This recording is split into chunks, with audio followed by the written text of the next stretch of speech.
武田バーベキュー TV。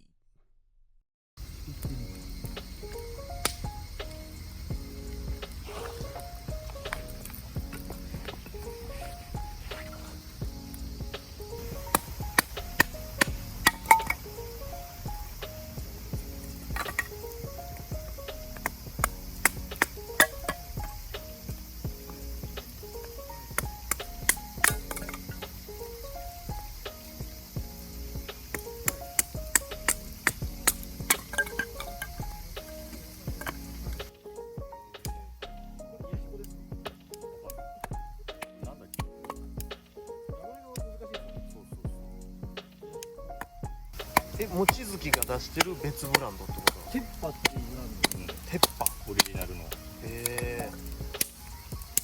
ともとナチュラルスピリッツって言われるラインが望月。